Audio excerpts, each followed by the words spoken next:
Bien, continuando, estábamos haciendo mención a que, por ejemplo, sean denominados planetas rocosos porque durante la formación del sistema solar, ya dentro de los componentes, como ser el silicato y los metales, han hecho que la estructura interna de esos planetas sean rocosos, ¿no? O sea, sean duras.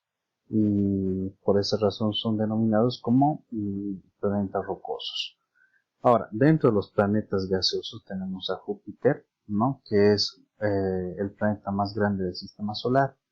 Y algo característico es que está conformado por gas, nitrógeno, helio, pero su núcleo es más sólido, ¿ya? También que su sistema de rotación es mucho más rápido, ¿no? Que todos los planetas, ya que tiene alrededor de 1400 veces mayor que la Tierra en volumen, ¿no? Y que también dentro de su campo magnético se dice que ha traído a 16 lunas, que entre ellas son las más conocidas, ¿no?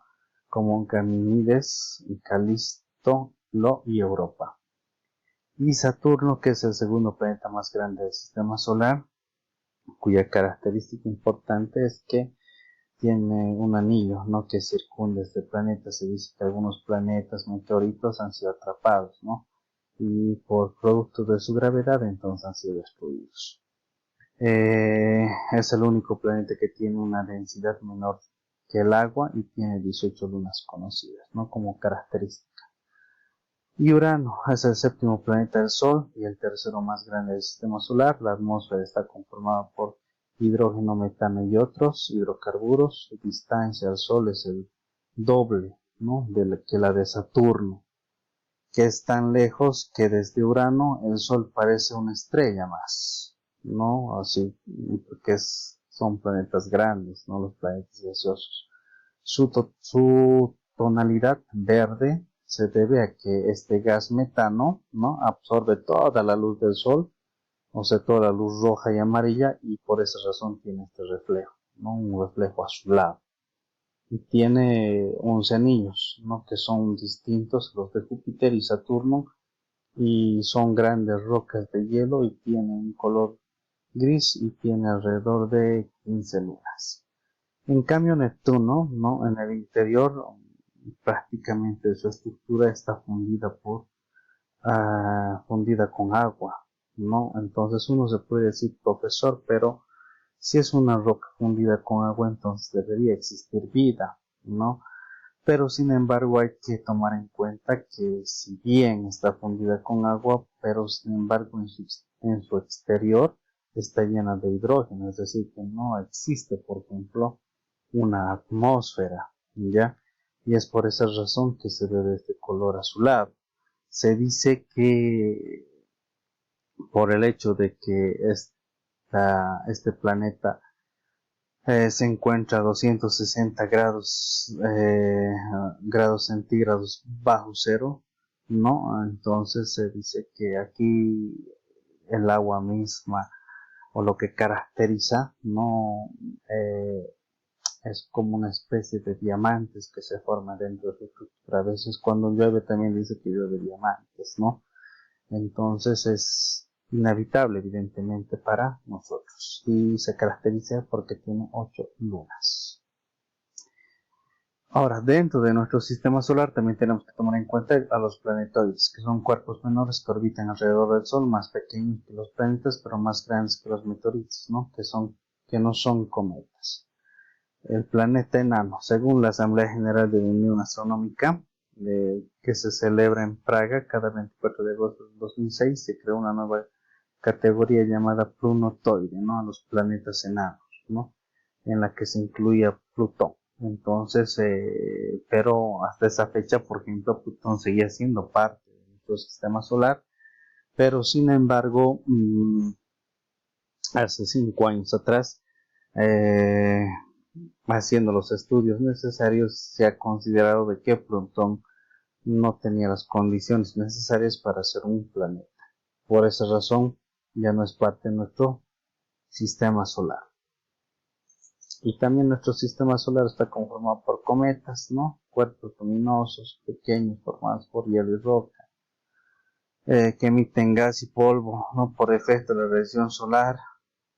También tenemos los asteroides, ¿no? Que son fragmentos de materia procedentes del interplanetario que se mueven alrededor del Sol, ¿no? En forma elíptica. Estos cuerpos rocosos pueden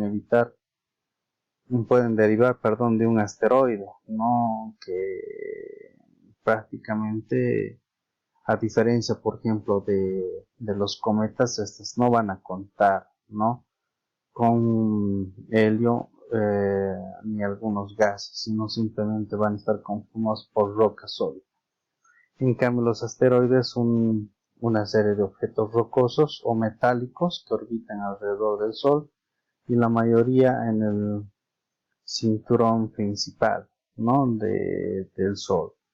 Entre Marte y Júpiter también podemos encontrar, ¿no? Entre estos cinturones que prácticamente están conformados por gas, ¿no? Congelado y polvo. Ahora, con respecto al origen y de la evolución del hombre, tenemos que tomar en cuenta el siguiente, o hacer la siguiente pregunta: ¿qué es una especie? Entonces, la especie se refiere a un grupo cuyos miembros adultos se aparean de forma regular, dando lugar a la descendencia fértil. La clasificación, cada especie mediante un nombre científico compuesto de dos términos, y el genérico y el específico. En el caso del hombre moderno sería Homo sapiens, no Homo sapiens sapiens, hombre pensante. Ahora, ¿qué es una teoría? No, una teoría hemos dicho que va a ser un supuesto, ¿no? O una hipótesis que científicamente no ha sido comprobado. Entonces, para el estudio de las teorías de la evolución del hombre, tenemos que tomar en cuenta las teorías no científicas, que serían la teoría evolucionista y la teoría creacionista, ¿no? Y para las teorías científicas son aquellas que se basan sus afirmaciones en hipótesis pero ya verificadas.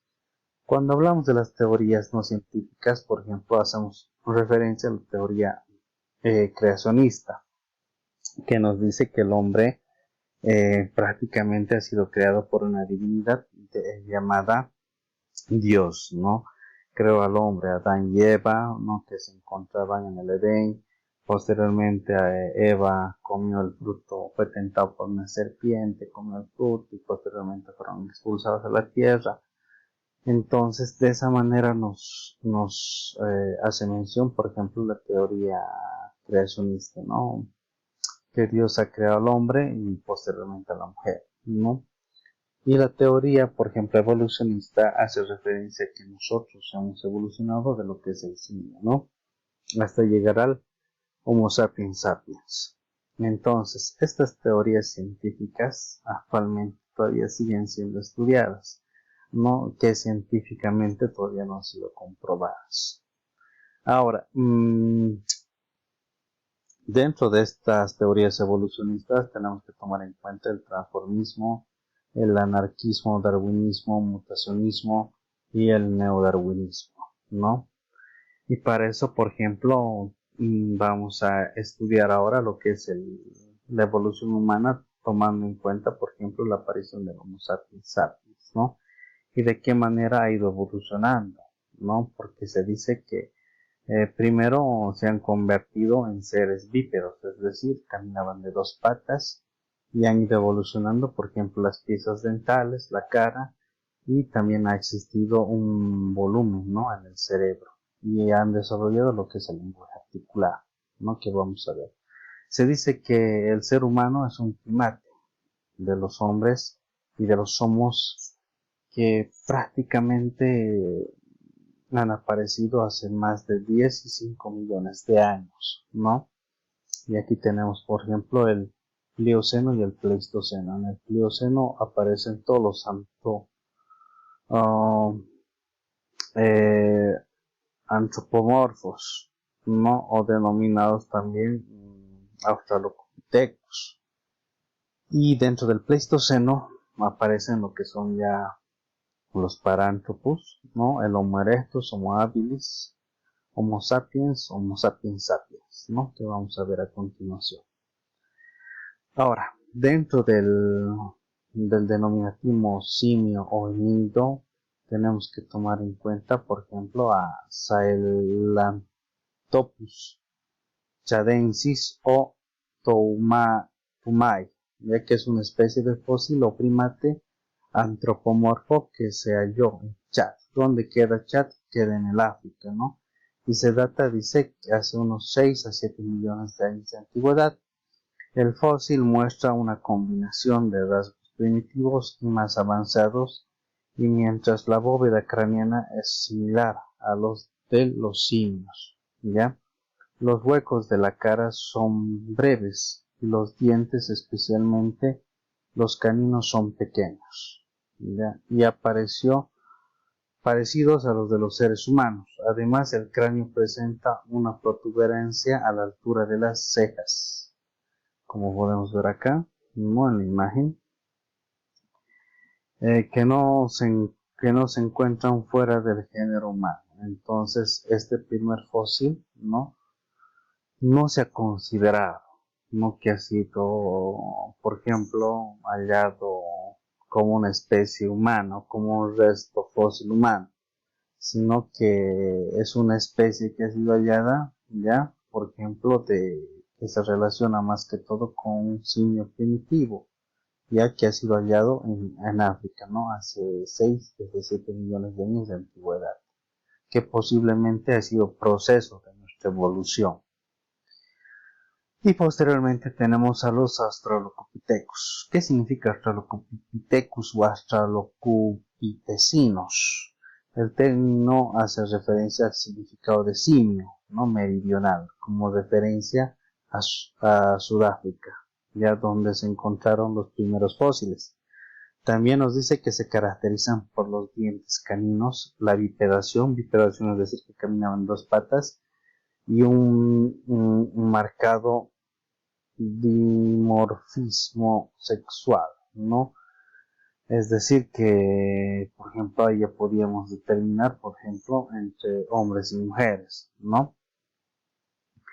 Y se consideran los homínidos más primitivos, no o sea, los más antiguos en la data de la historia de la humanidad. Y existen, por ejemplo, los diferentes géneros que vamos a ver a continuación. Por ejemplo, el Australopithecinos o Australopithecus, Ardipithecus ramidus, que por ejemplo, ha existido hace 4.4 millones de años, ¿no? Ramid significa raíz, hace referencia a la proximidad de la especie con las raíces de la humanidad.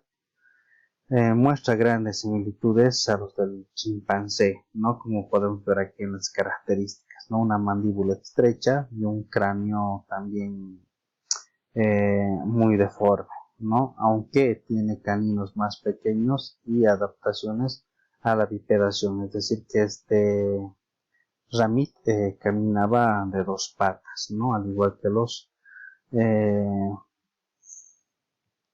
chimpancés.